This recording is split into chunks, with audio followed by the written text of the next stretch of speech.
out in the Round Forest itself was the brigade of Kentuckians, men from Indiana, Ohio, and Illinois, commanded by Colonel William B. Hastings. And this small group of men held their ground against Chalmers.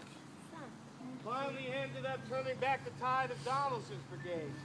And then later the Confederates would fill the fields before them with men of Breckinridge's Confederate division brought from across the Stones River to fill the fields in front of them and begin to fight again. 2 brigades and a 3rd attack and a 4th wave as the sun begins to set to finish out the day.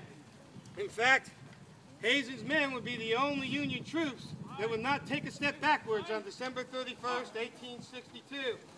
And Captain Amasa Johnson of this brigade noted how the men pulled out all the stops to beat back all 4 of these Confederate attacks. He said, "We took deliberate aim." You gonna let me finish, Captain? Recover arms.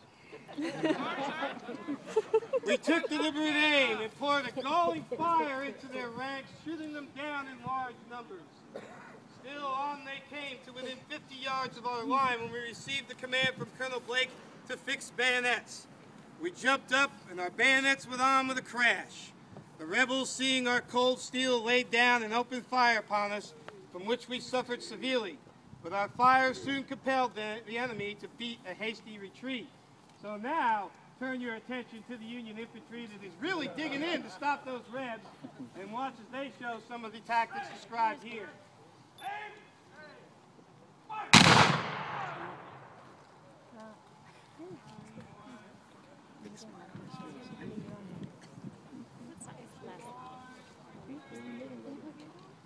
It's funny how they have more of them than they do of the Yankee. No one wants to read that. Oh, that's cool. Get him loaded!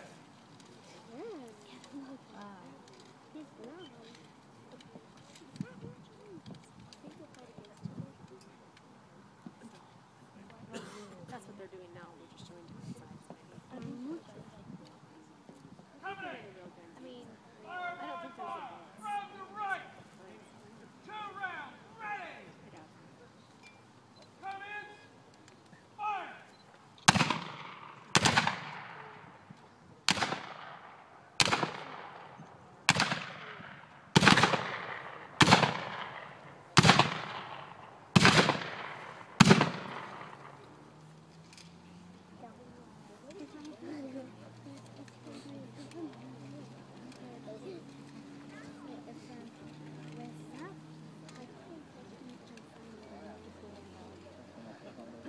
It's forever.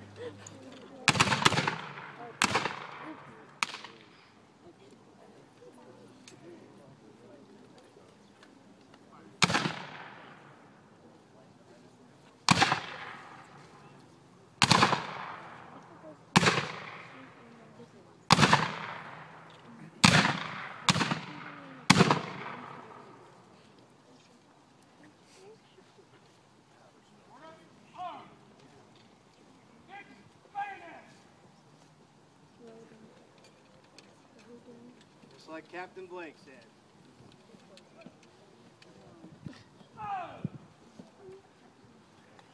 Now things get a little bit trickier here. There's a pointy thing on the end of the musket now, but actually the bayonets are designed so that you can load and fire while they are fixed. In fact, Hazen's brigade did not make a bayonet charge against the Confederates during any of this fight, but you can imagine if you have about 1,600 men with their bayonets gleaming there in line waiting for you to come and firing at you, it might make the fellows coming across the field think twice about their decision. Coming! Fire by rank! Rear ranks, ready! Aim! Fire!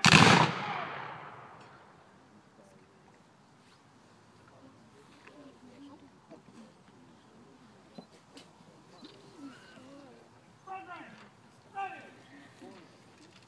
Aim! Fire!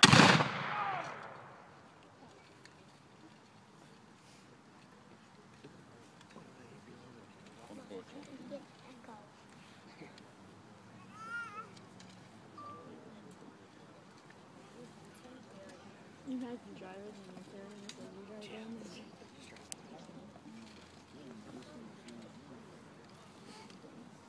Especially the turns. Or slow down, that's true.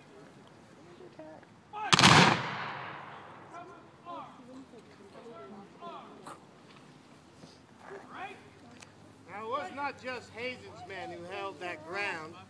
To either side of them were 6-gun batteries of Union artillery, covering and cutting the Confederates in a crossfire every time they came across the field.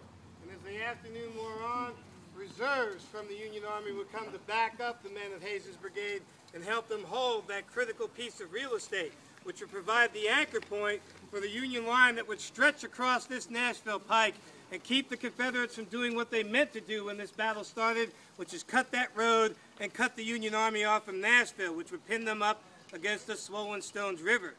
So they are really the beginning of the true turning point here on these fields you see in front of you. And amongst those batteries was Thomas B. Potter and Battery B of the 1st Ohio Light Artillery. And during one of those Confederate attacks, he was quite impressed by the determination that they showed under this terrible fire. And he wrote, "The rebel masses, maddened and half crazy, made charge after charge up to within 30 yards of the muzzles of our guns.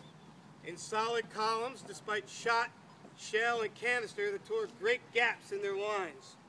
Never did I see men face the music like this. When so close to our guns, they pulled their hats over their eyes so that they could not see the flash of our pieces and moved steadily up as if they were on the parade ground."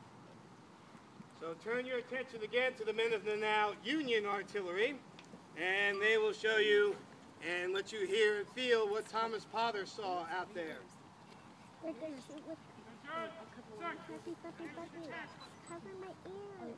All guns, load with canister. Men, Get down. Get down. canister. Load.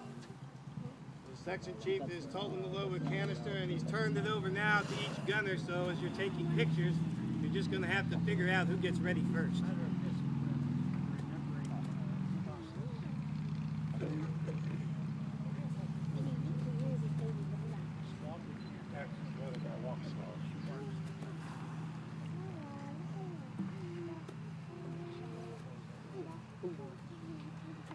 Everybody saw that? Yeah. Okay. I saw hips and stuff. Oh. Which would happen?